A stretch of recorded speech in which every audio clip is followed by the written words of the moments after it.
que quería preguntar si se observa todo bien acá, mi pizarrita. Sí está, creo. Sí, se te Ven, observa hermano, perfecto bien a ti. Sí, ¿no? Sí, Ya, si en algún momento no se escucha algo así, me avisas ya y me ayudas. claro, Yo claro. quería, ¿Quieres que en proyecte esta el hora, PPT? sí, por favor. Ok.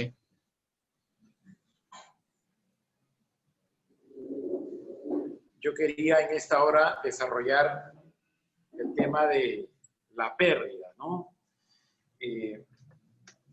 Buena parte de mayordomía es servir a otros. Y nosotros sabemos que no solo se trata de servir a otros, sino que ese servicio naturalmente está orientado al Señor, a Dios Todopoderoso. De hecho, en eso consiste nuestro curso de mayordomía cristiana. El pasaje nos dice, el pasaje de los evangelios nos afirma que Jesús, siendo el Hijo de Dios, no vino para ser servido, sino tenía el propósito de servir. Ahora bien, no fue tampoco un servir al vacío, sino fue de dar su vida en rescate por muchos, los creyentes, hoy nosotros, la iglesia. Entonces, mucho de esto tiene que ver con la forma como uno se administra.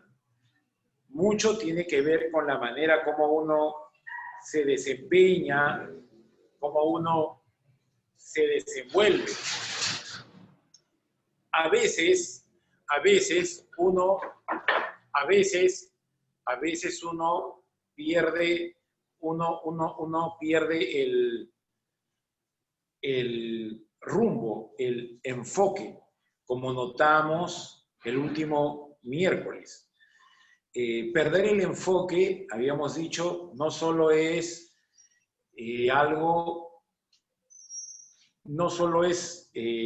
algo, en realidad no es inmediato, sino es algo que sucede de manera paulatina. Entonces, es un darse cuenta, ¿no? Y a veces es un dejar de observar patrones, disciplinas, hábitos esenciales. En este tiempo de nuestro curso, yo les había comentado, queridos hermanos, que estaba orando al Señor para encontrar un personaje de los muchos que hay en la Biblia, de los varios personajes entre hombres y mujeres que Dios ha utilizado. Y la Biblia siempre plantea algo interesante porque cuando muestra la vida de hombres y mujeres piadosos, piadosas, siempre los muestra tal como ellos eran, con sus fortalezas, pero también con sus debilidades, con sus aciertos, con sus yerros, con sus momentos de lucha, de victoria, con los momentos cuando caen, con momentos cuando son levantados en Cristo. Entonces yo les había propuesto el personaje de Eliseo. Había yo reconocido de que hubo varios, ¿no? Y en esta hora yo quiero tratar con cada uno de ustedes, recuperar lo perdido, recuperar lo que a uno se ha llevado. Este pasaje se encuentra en Segunda de Reyes, el capítulo del 6, del 1-7. Yo sé que los pastores de la iglesia, yo sé que Rubén ahí han estado ayudando y ya tienen ustedes, apreciados hermanos, esta diapositiva, ¿ya? En principio hay que observar que esta pérdida se produce no por falta de hacer las cosas. Y a veces uno puede perder por dejar de hacer las cosas. ¿Recuerdas ese pasaje que atormenta a los jóvenes que cuando quieren ser piadosos, ¿no? Y están en la iglesia de repente bastante tiempo? Ese pasaje que dice que si alguien no trabaja, que no coma. Ese proverbio que atormenta a varios jóvenes, que señala, si fueres flojo en el día de trabajo, tu fuerza será reducida. No estamos hablando de esa pérdida aquí. Estamos hablando aquí del hecho de que los hijos de los profetas se reunían, tenían una especie de instituto bíblico, de escuela bíblica, de seminario, de repente, si alguien desea llamarlo así, y uno de estos jóvenes pierde la herramienta de trabajo, ¿no? Pierde el hacha. Perder la herramienta implicaba varias cosas, ¿no? Porque había un sueño, ¿no? Había un sueño de construir una casa más grande, un centro de formación que puede ser de lunes a viernes, la escuela, el colegio, la academia, la facultad. El sábado de pronto puede ser en algún momento el lugar de recreación. El domingo seguro el templo, el lugar de culto. Entonces, cuando uno pierde el hacha, es perder la herramienta que está dispuesta para conseguir lo que uno desea, ¿no? Y mira, en este pasaje tú encuentras que Eliseo no rehúye la pérdida. No se habla, bueno, nos hemos perdido la pérdida, entonces vamos a hacer una apoyada, entonces vamos a recuperar el hacha, ¿no? Y de pronto también se podía hacer una suerte de colecta, ¿no? O colaboración. Entonces, ¿cómo nos habla eso a nosotros, ¿no? ¿Qué principios de esta sección de la Escritura es que se puede aplicar a nosotros? Y eso es lo que yo quisiera desarrollar contigo. Entonces, algo te voy a pedir que no he hecho antes. Y si tú tienes una pregunta sobre pérdida, sobre carencia, la anotes por supuesto en el chat y al final vamos a tener unos minutos para avanzar de la mejor forma. Mira, número uno, el crecimiento es un proceso, siempre. El crecimiento, o sea, el avance, así como las disminuciones, no se dan de manera automática, siempre se dan de manera paulatina. En ese sentido, fíjate, dice, los hijos de los profetas, verso 1, dijeron a Eliseo. Eso es una buena forma, ¿no? Porque siempre hay que ir al siervo del Señor.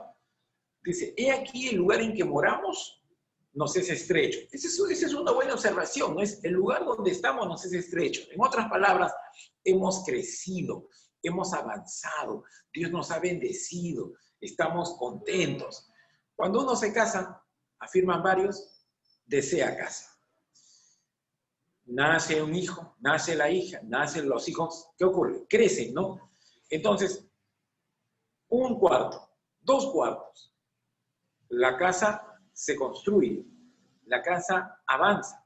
Muchas veces avanza por la necesidad misma, a veces también avanza por la visión, por el hecho de que no, este es el sendero, vamos a poner tal negocio. Ahora de pronto algunos emprendimientos se han detenido, pero podemos hacer delivery. Se puede comprar de pronto verduras, las verduras se puede dejar en la casa de A, de B, de C. Entonces, los profetas dicen a Eliseo, el lugar donde estamos es estrecho. Mira, y saben hablarle al profeta. No dicen, hey, profeta, el lugar donde estamos es pequeño. No, sino le dicen, el lugar donde moramos contigo. Esta es una buena idea, porque siempre uno tiene que tener un buen hablar. Una persona, un joven, no solo el soltero, no solo la soltera, pero una persona tiene que tener un buen hablar. Cuando tú desees aprender acerca del hablar, ve a las páginas de la Biblia. Sobre todo, fíjate cómo el Señor Jesucristo hablaba. Fíjate cuando el Señor callaba, cuando mantenía silencio.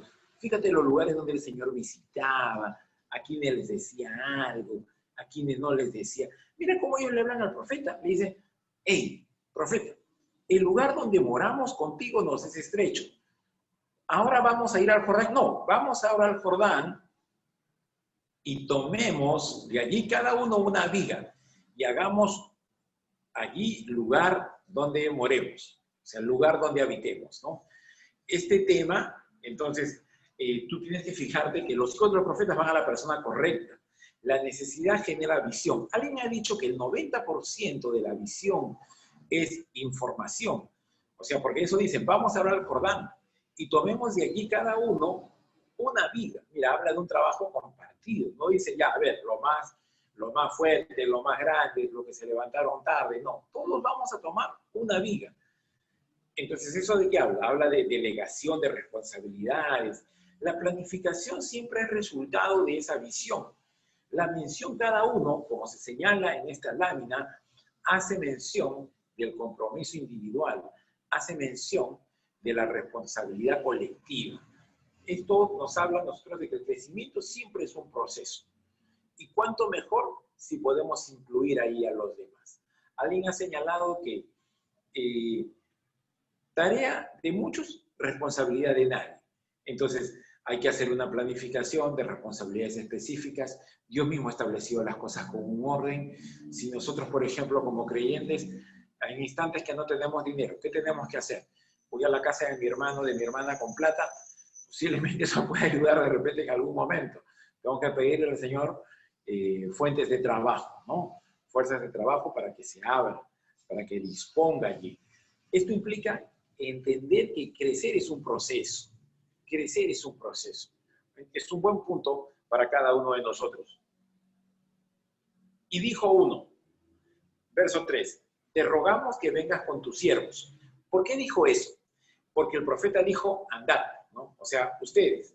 Pero mira, te rogamos que vengas con tus siervos. Eso habla bien, ¿verdad? Eso habla de una invitación clara, franca, directa, ¿no? Porque de alguna manera, siempre cuando estaba el profeta del Señor, naturalmente al estar en aquel tiempo en la economía bíblica de ese momento, el profeta hablaba, se consideraba por boca de Dios mismo.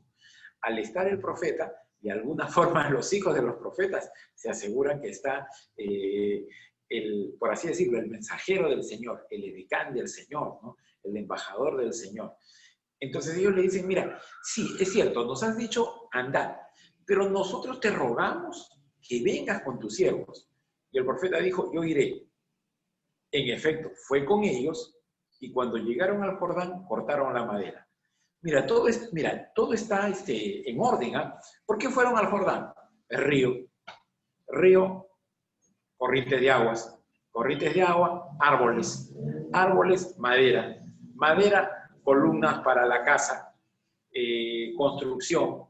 Entonces, eso habla acerca de que crecer, sí, es un proceso, pero es un proceso también que tiene que ser tomado con sabiduría. Por eso es que el texto dice, sé diligente en conocer el cuidado, el estado de tus ovejas, y mira también con delicadeza por tus rebaños. Es una exhortación que cada uno de nosotros tiene que hacer.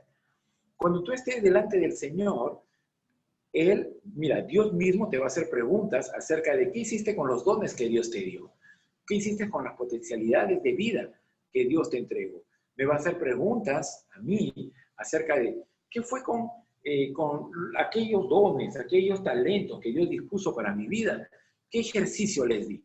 ¿Los usé para mí, para mi vanidad, para mi ego? ¿O los usé para el servicio de la iglesia? ¿Los usé para que el sustento de mi familia? ¿Los usé para el sustento de los que estaban conmigo? ¿O los usé, o de pronto los despilfarré? Entonces, comprender que el crecimiento es un proceso nos lleva a nosotros a la conclusión de que el Señor va adelante cuando nos está construyendo. ¿Recuerdas ese pasaje? Si Jehová no edifica la casa, en vano trabaja los que construyen. Si Jehová no cuida la casa, la ciudad, en vano vela la policía. Considera también que hay elementos aquí que rescatar, ¿verdad? Porque habla de una planificación, habla de una visión. Como alguien ha dicho, ¿no? La visión se nutre. Acá hay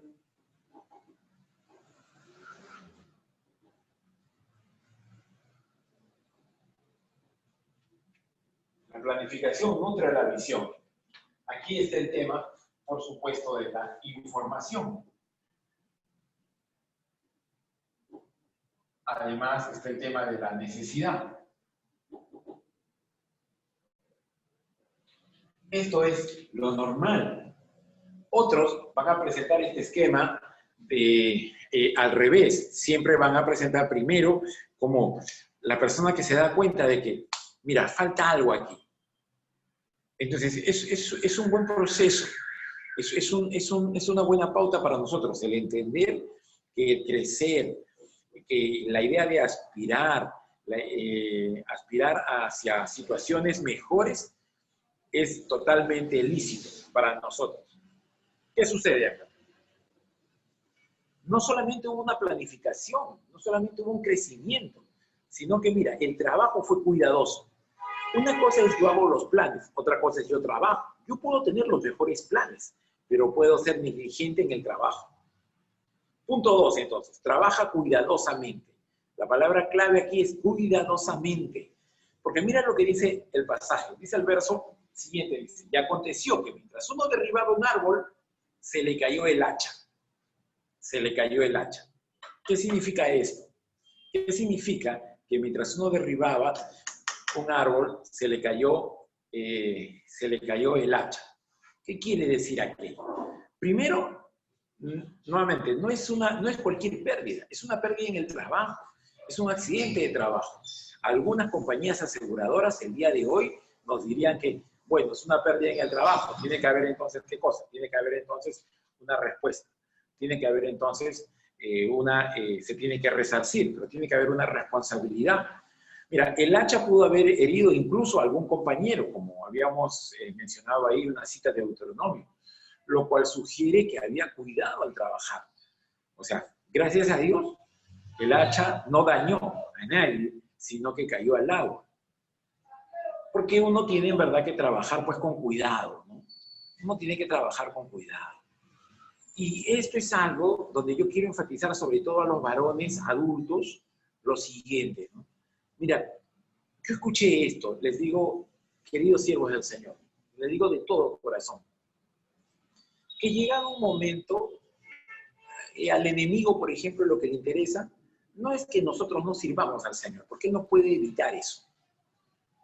Pero sí puede minar nuestra eficacia, ¿sabes con qué? Con el tema del cuerpo. Porque a veces cuando uno es fuerte, o uno se cree fuerte, o uno es joven, acuérdate, ¿no? La gloria de los jóvenes es su fuerza. Entonces, ¿qué cosa es lo que hace uno? Te excedes, haces insuperables visitas, caminas, comes, y no tenemos mucho cuidado de eso. Y como uno es joven, no lo siente tanto. Pero de pronto uno llega a cierta edad, y eso nos pasa factura. Y eso nos pasa factura. Y la calidad del servicio que luego nosotros vamos a rendir al Señor no es como la primera. Tranquilamente pudo haberse evitado. Como alguien ha dicho, la sanidad siempre es un regalo de Dios, pero la salud es resultado de cómo uno administra. Y este curso en buena cuenta de mayordomía tiene que ver en administración al servicio del cuerpo de Cristo. Entonces uno tiene que trabajar con cuidado. Aquí es lo que algunos señalan como el poder de la diligencia, ¿no? El poder de ser hacendoso, porque la palabra dice, las manos del diligente prevalecerán. Dice, en la casa del diligente siempre va a haber pan. No dice que haya abundancia de dinero, pero dice siempre va a haber pan, siempre va a haber comida. Entonces ese es un punto clave que nosotros tenemos que enseñar a nuestros hijos y tenemos que enseñarlo en la iglesia de Dios. Aprendimos y aprendemos muchas veces de nuestros pastores, ¿qué cosa? El trabajo en ellos. Es más, el libro de Hebreos dice que debemos considerar el resultado del trabajo de fe. Otros dicen fe, otras versiones trabajo de fe. Entonces es un buen punto. Entender, número uno, que crecer es un proceso, pero número dos, trabajar con cuidado. Vamos ahora con número 3. Ya, se produce la pérdida. ¿Y la pérdida qué supone? Nos quedamos en el aire, ¿no? Por eso es que este joven, digo joven porque el texto señala que era uno de los hijos de los profetas, grita y dice, ah, Señor mío, era prestada. Y aquí hay una exclamación. Ahora, mira, observemos aquí ciertos detalles, ¿no? Que claro que cuando una cosa es perder lo propio y otra cosa es que alguien pierda lo de otro, ¿sí? No es lo mismo, ¿no? Porque todavía uno dice, si pierdo lo propio, bueno, pues ya quedé en mí, ¿no? Ya mi mala cabeza, ya perdí, pues, ¿no? Ya pues no hice bien, ¿qué voy a hacer ahora? ¿Cómo haré? Pero si pierdo lo de otro, tranquilamente esa persona, o sea, puede exigir prontamente la reposición del bien y puede exigirlo de diferente manera. Además que yo hasta podría quedar mal, podría quedar como irresponsable, ¿verdad? Parte del pedido era el hecho de que la herramienta era prestada. Básicamente, mira, los judíos no trabajaban con hierro. Entonces, otra persona tenía que haber prestado. Fíjate también el hecho de que lo primero que hay que hacer en esta condición es acudir al siervo del Señor. Esto es clave, queridos hermanos. En realidad, cuando nosotros ganamos o cuando nosotros perdemos, debemos acudir siempre al Señor. A veces nosotros solo acudimos cuando perdemos y cuando ganamos nos olvidamos. Pero a veces a mí sucede al revés. Que cuando ganamos nos alegramos, ¿no? Pero cuando perdemos tratamos de solucionar las cosas por nosotros mismos. Ahora, siento decirte así, que este tema es capital, porque en la vida uno ha perdido muchas veces el hacha. Uno ha perdido las potencialidades de vida, uno ha perdido el gozo de ser creyente, de ser hijo de Dios, de reunirse con los hermanos. ¿Para qué? No siempre lo he visto, no, mira, ahora con la pandemia virtual ya estoy cansado, ya para qué, no pasa nada, no hay cambio en la vida, todo es igual, nacen, crecen, tienen hijos, ya Dios se los lleva, todo es igual. No plantea eso la Biblia. Por ejemplo, la palabra de Dios dice que en la presencia de Dios hay plenitud de gozo, delicias a tu diestra, dijo el salmista, para siempre. David, el rey David, dijo que le pedía al Señor que le vuelva el gozo de ser salvo. O sea, estar delante del Señor implica que uno se regocije, no implica que uno esté cabizbajo. Uno puede estar sí partido por haber enfrentado y enfrentar enfermedades, pero no quiere decir que tenga una actitud pesimista de la vida. Porque Jesús mismo dijo de que nosotros no íbamos a quedar acá, nuestros días no acaban acá. Y en la casa de mi Padre, dijo el Señor Jesús, muchas moradas hay, voy pues a preparar un lugar para ustedes. Eso no quiere decir que el creyente se nuble acá, ¿no? Y solamente piense en el más allá. No, nos vamos a esforzar, vamos a seguir trabajando y vamos a trabajar con cuidado. Y si en algún momento hay pérdida, lo vamos a enfrentar con el Señor. Este es el punto neurálgico, que cuando tú pierdas algo, tú debes enfrentar aquello con el Señor. No asumas que tú eres dueño, porque mira, si yo soy dueño y pierdo el hacha, entonces ¿yo qué siento? Me perjudica, pues, no ve que yo soy dueño. Pero si en realidad el hacha, yo considero que Dios me ha dado el hacha, entonces Dios mismo va a ser responsable del hacha. Hay que hacer corresponsable al Señor. Lo que quiero decir es que como Dios me ha dado potencialidades de vida, yo voy a glorificarle a Él y no me voy a preocupar por cuántos árboles estoy talando. Lo que me voy a preocupar es por talar. Y de repente, en algún momento talaré más, en otro momento talaré menos. Pero lo que voy a hacer hoy día es, voy a descansar en el propio afán. Hoy día voy a terminar mi trabajo. ¿Cómo haremos mañana? ¿Cómo haremos pasado mañana? A veces uno no sabe. Otras veces sí uno calcula. Pero debo enfrentar la pérdida con el Señor. Punto 4, que tiene que ver más con un tema franco, ¿no? Dice, identificar con sinceridad el área dañada o perdida. Uno tiene que ser franco aquí, porque el Señor te hace esta pregunta a ti en esta noche. ¿Dónde cayó? ¿Dónde cayó? O sea, ¿dónde perdiste el hacha? ¿Dónde yo perdí el hacha? ¿Qué momentos he tenido en mi vida donde yo perdí el regocijo de ser creyente, de ser un siervo de Dios, el regocijo de estar preocupado por el cuidado de mis hermanos, por el cuidado del redil, por el cuidado de mi propia familia? ¿En qué momento yo perdí el deseo de vamos a alabar al Señor?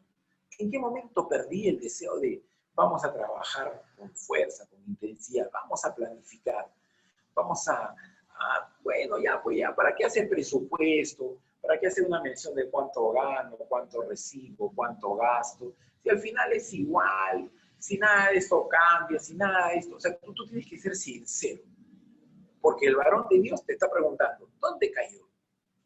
¿Dónde cayó? Ahora, es una pregunta buena también, ¿sabes por qué? Porque mira, cayó al río, pues. cayó al agua, pues, ¿no? No, sí. Varón de Dios, era prestada. Cayó en el río. Sí, pero lo que el varón te pregunta es, ¿dónde cayó? ¿Dónde cayó?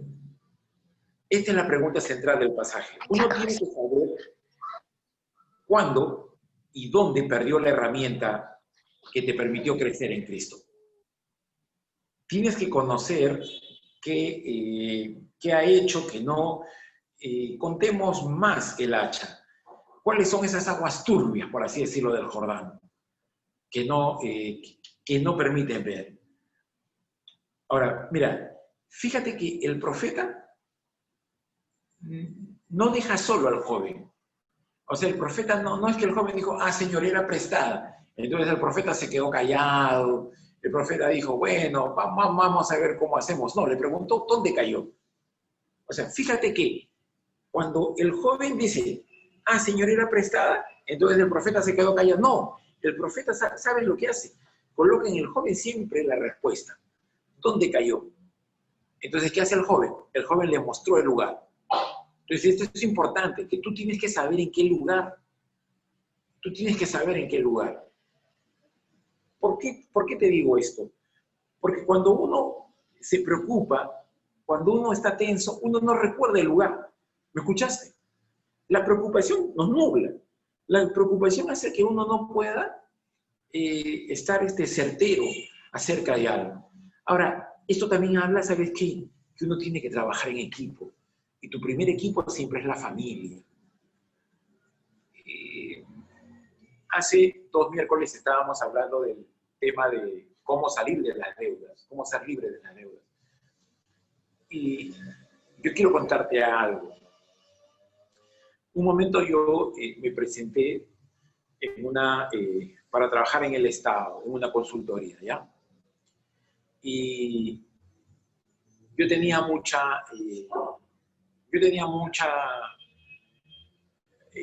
interés. Yo decía, este va a ser el momento y yo voy a poder salir adelante aquí. Yo le dije eso a mi esposa y a mi hijo. Entonces, teníamos que enviar nuestros papeles, tenía que mandar nuestros papeles y otros candidatos también. Y sabes, en la evaluación del currículo salí primero y yo estaba particularmente alegre. Yo estaba agradecido al Señor, Señor, aquí la hago, aquí la hacemos, vamos a salir adelante, mira, esto hago ya. Y esa era la primera etapa de estos filtros que el Estado tiene. Primero era la evaluación curricular. En la segunda parte, no fui bien calificado. Para decirlo de una manera breve, salí eliminado del certamen. Y yo estaba triste. A veces alguien ha dicho de que tú te pones, tu tristeza es directamente proporcional a tu alegría. Por eso es que uno tiene que tener siempre madurez, que no quiere decir no alegrarse, que no quiere decir no entristecerse, pero uno tiene que saber que la alegría, que baste a cada día su propio afán. La alegría como la tristeza tienen también un momento, y luego eso pasa y así es. Entonces uno tiene que saber cómo hacer. Ahora escúchame, mira. Tenía que decirle a mi esposa y a mi hijo pues que no había pasado nada. Voy a recordar lo que mi hijo me dijo. Me dijo, mira papá, ya habrá otra oportunidad, ¿no? Dios va a dar otra oportunidad. Esto que es tan sencillo, de repente, de verlo, quizá de decirlo incluso, como conforta. Por eso es que tú tienes que tener siempre un equipo.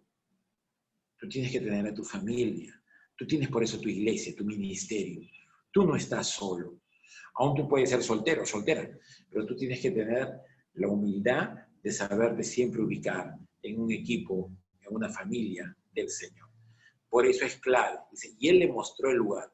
Si uno está preocupado, si uno está tenso, uno no va a poder mostrar el lugar. O sea, no pierdas el enfoque. Tú puedes perder las cosas, no quiere decir que tú pierdas la dirección.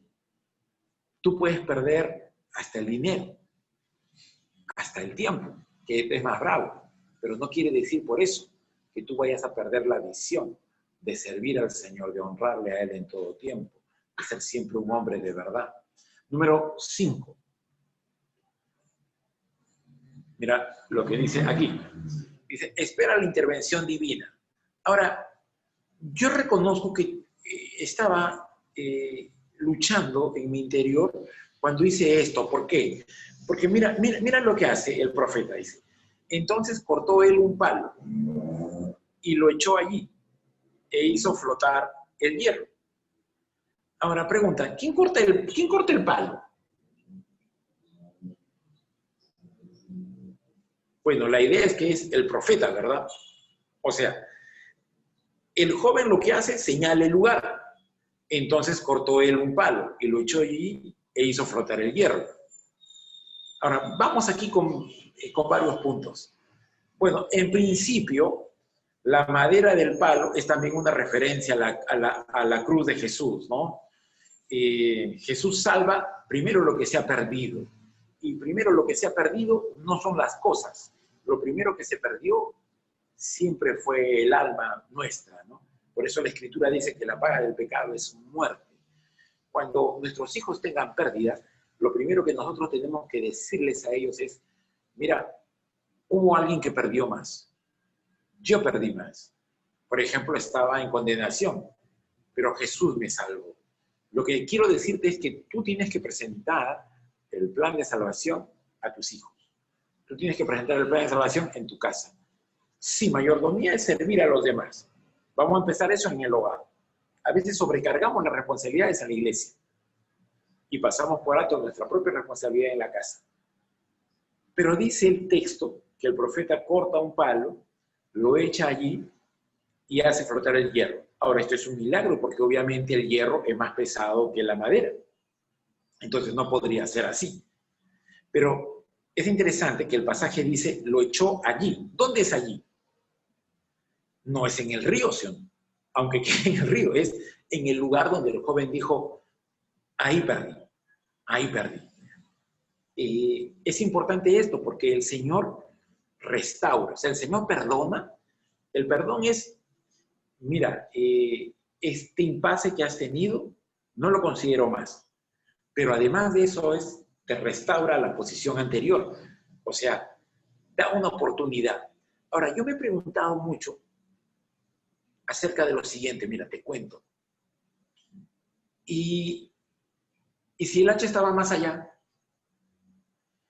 ¿Y si porque las aguas lo están llevando, sí o no? O sea, de alguna manera, el joven tenía que ser preciso con la pérdida.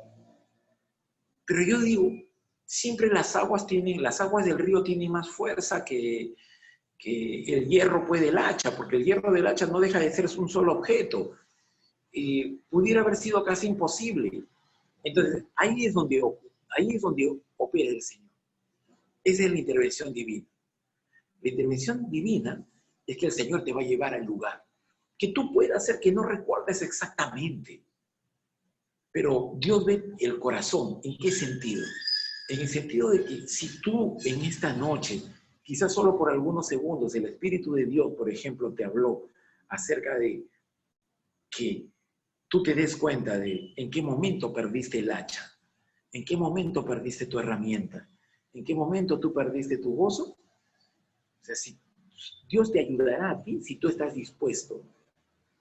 Yo tenía un pastor que decía, si tú das el primer paso, Dios va a hacer que tú des el segundo, el tercero, el cuarto paso y todos los necesarios.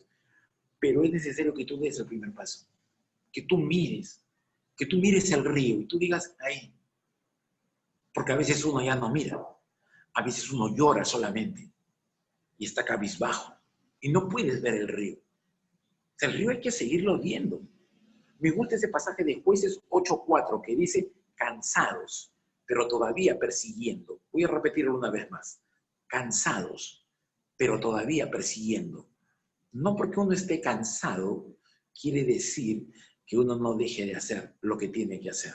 ¿Recuerdas el Salmo que dice, irá andando y llorando el que lleva la preciosa semilla, pero volverá con regocijo trayendo sus gavillas?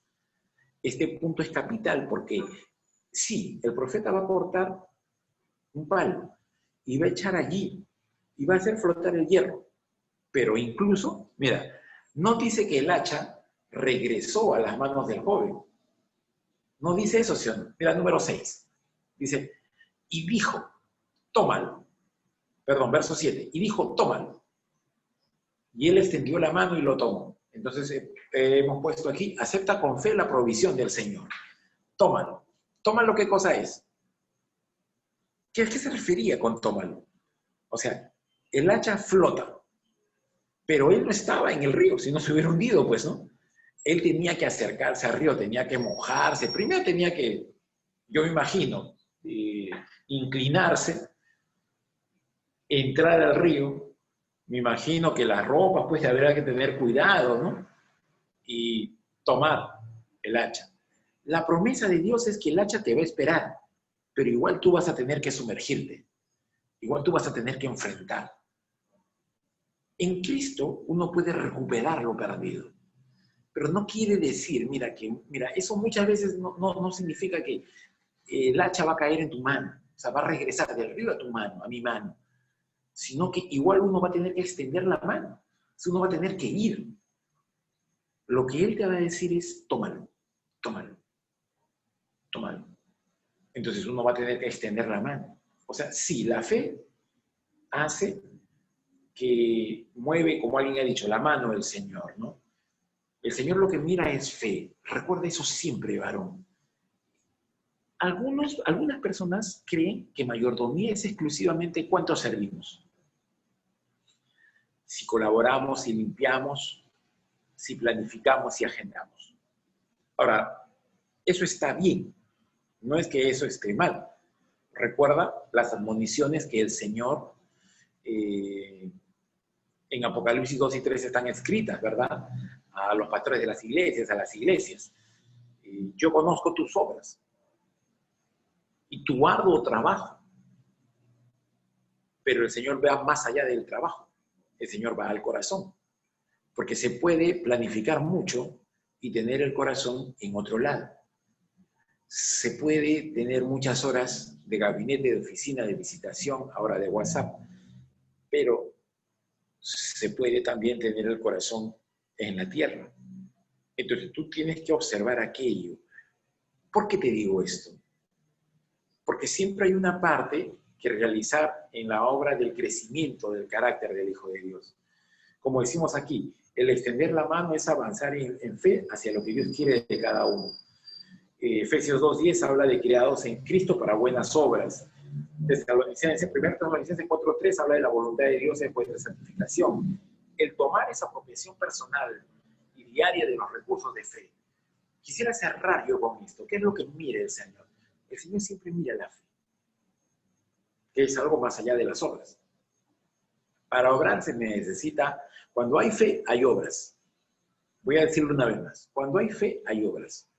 Pero no necesariamente cuando hay obras hay fe, porque se puede hacer obras para agradar a un tercero y no estamos buscando aquello. ¿Recuerdas el caso de los amigos del paralítico? Por eso qué importante es que tú tengas un núcleo que te hable acerca del Señor. Qué importante es que tengamos amistades, que la familia nos hable del Señor. Si tú eres un hijo, es importante que tú le digas a tu papá, papá, hoy día has leído la Biblia, papá, vamos a orar. Hoy te pareces más al Señor Jesús, papá. Mamá, hoy te pareces más al Señor Jesús. Hoy respondiste como Cristo. Hoy hablaste como el Señor. Hoy perdonaste. Hoy pediste perdón. Hoy trabajaste más. ¿Qué había en tu corazón cuando trabajabas? ¿Quién estaba ahí? ¿Por qué te digo esto? Porque los amigos del paralítico de Marcos 2 van donde estaba el Señor Jesús. Hacen un forado en el techo. Creo que conoces la historia, creo que conoces el texto bíblico. Dice la palabra, al ver Jesús, la fe de ellos tuvo compasión. O sea, la fe acciona las cosas. Sí se puede recuperar lo perdido. Te va a costar. me va a costar. ¿Sabes qué va a costar? 1, fe. 2, trabajo. Pero primero va a costar fe. Porque Dios es bueno. Y lo que Él va a hacer es, te va a preguntar, me va a preguntar, ¿dónde cayó tu hacha? ¿Dónde cayó? Y si uno responde, por ejemplo, con cólera, pero Señor, ¿no viste que cayó en el río? ¿Cómo haces esa? En el pueblo de mi papá tenían una frase ellos. Decían, esa pregunta es de cancha blanca, decían, ¿no? Claro, ¿cómo se va a preguntar? ¿Dónde cayó el hacha? ¿En el río? Sí, pero ¿en qué lugar? Porque si tú respondes apropiadamente en el lugar, el Señor lo que va a hacer es, ¿qué cosa? Va a obrar ahí el milagro de recuperar. Que no quiere decir, cierro acá, que el hacha venga a nuestra mano, sino que siempre uno va a tener que tomarlo. Pero uno puede darse cuenta de que el hacha va a aparecer. Ánimo, queridos hermanos. Hay que esforzarnos. Ánimo. Hay que estar atentos. Hay que estar atentos. Vamos a orar. Gracias, Señor, porque eres bueno. Gracias, Padre, por tu palabra. Gracias, Señor, porque si hombres y mujeres cambian, tú permaneces fiel. Gracias, Señor, porque no hay nadie como tú. Hoy, Señor, oramos en el nombre de tu Hijo Jesús por una oportunidad. Para que con sinceridad nos presentemos, Señor, delante de ti. Mira, Señor, nuestras manos, considera nuestro obrar. Examina, Padre, la senda de nuestros pies y mueve nuestro corazón hacia un andar más significativo contigo. Y podamos encontrar, Señor, cada uno en el ejercicio individual, personal, donde cayó mi hacha. Oh, Señor, permíteme recuperar el hacha. Más allá, Señor, de un tema de salud, más allá de un tema de cosas, de costos, de precios. Señor, mi hacha está a tus pies. Mi hacha está, Señor, en tu redil. Por favor, Padre, conteste esta oración. Y mis hermanos y mis hermanas, aquí presentes, Señor, podamos crecer delante de ti. Te adoramos, Señor, porque tú contestas la oración de tus hijos. Te adoramos, Señor, porque tú respondes. Te adoramos, Señor, porque hoy te conocemos más en tu palabra, en tu poder. Te adoramos, Padre, porque no hay nadie como tú. Gracias, Señor, por este tiempo. Gracias, Padre, por tu iglesia. Gracias por mis queridos hermanos. En el nombre de Jesús. Amén. Muchas gracias. Muchas gracias. Me comunicaré de manera virtual siempre con el pastor Rubén, ¿ya? Y ahí voy a estar atento ahí a fastidiarlos un poquito. Gracias, queridos hermanos. ¿Preguntas? Se pueden anotar ahí en este momento. Si no, voy a estar cerrando yo aquí mi participación. ¿Habrá alguien con alguna pregunta? El micrófono. ¿Dónde se encuentra el pasaje? Dice en Segunda de Reyes, capítulo 6.